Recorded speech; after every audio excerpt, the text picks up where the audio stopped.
Everybody, this is the legislative update for this week. We're going to start, I think, with a couple bills that I got passed in two committees.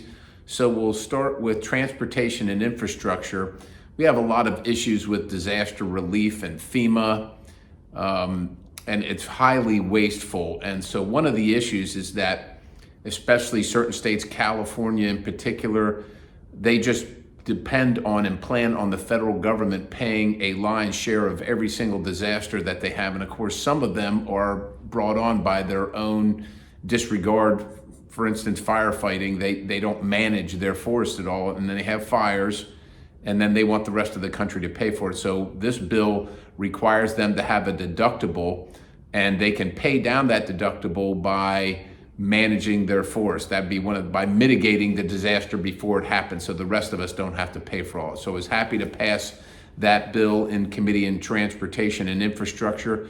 And then in the Oversight Committee, I don't know whether you know this or not, but it's called the Save the Taxpayer's Wallet Act. You pay for organized labor activity at the federal level. So say we hire somebody at the Veterans Administration to be a nurse, but they spend 100% of their time doing organized labor activities. Or how about at the IRS, we hire a caseworker, but they spend 100% of their time doing organized labor activities. And 100% of the time is not out of it's not a fantasy. That actually happens on a pretty record level, and we have all those documents. All this bill says is that the union then would reimburse the taxpayers for that time. What we would really like is that those folks that are hired as a nurse at the VA actually be doing nursing duties. That would be optimal, but they're gonna do some of these organization activities. The least they can do is reimburse the taxpayers for that. So that's the two bills that were passed. And then this week we also we called it Woke Week, and there was a series of bills that we passed out of the House there. A couple right off the top of my head. There was one that would require felons here illegally, people that were involved in sexual assault or sexual crimes, crimes against minors, would be deported. Now, you would think that would be easy to pass. Of course, those things are already illegal, but the administration just refuses to, we keep hearing about these people that are convicted of these crimes, and then they come back into the country and they're allowed to be in the country, and then you hear about the horrific stories that happen. And so, but believe it or not, I think there was over 158 members or something like that voted against that. I don't know why they would be for that, but that was one of them. There's a couple other ones. What about protecting with sanctuary cities? Oh yeah, we don't want to be bailing out sanctuary cities. If they want to be sanctuary cities and allow illegal foreign nationals in their cities running rampant with crime, taking up all the services at the emergency room, the schools, and the hospitals, etc., I guess that's their business, but the federal government and your tax dollars shouldn't go to pay for all those things. So that was one. What about BDS labeling?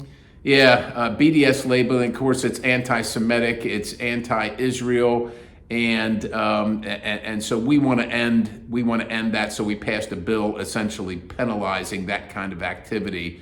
I can't believe it's happening in this day and age, but it is. So we had to address it. Can you give us an update on the CR? So the continuing resolution, we haven't passed the spending bills. As you know, there's a shutdown looming at the end of the fiscal year, which is the end of September.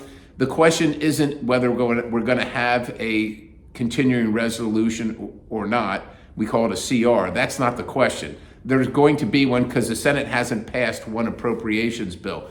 The question is can we do something decent about it? I don't vote for these CRs because it's just a continuation of bankrupting the country with bad policy.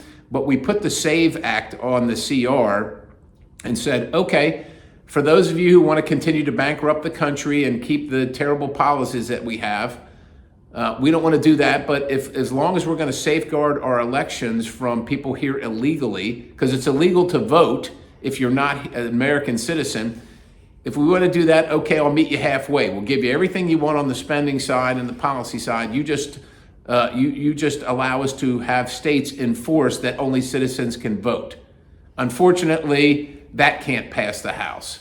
And so I voted for that. Like I said, I didn't really want to vote for the CR, but I did want to vote for the SAVE Act. I thought that was a reasonable compromise.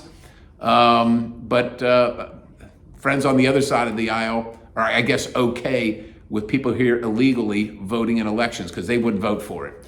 So that failed, and I guess next week we'll probably see what we call a clean continuing resolution. So that's just continued spending that bankrupts the country with terrible policy.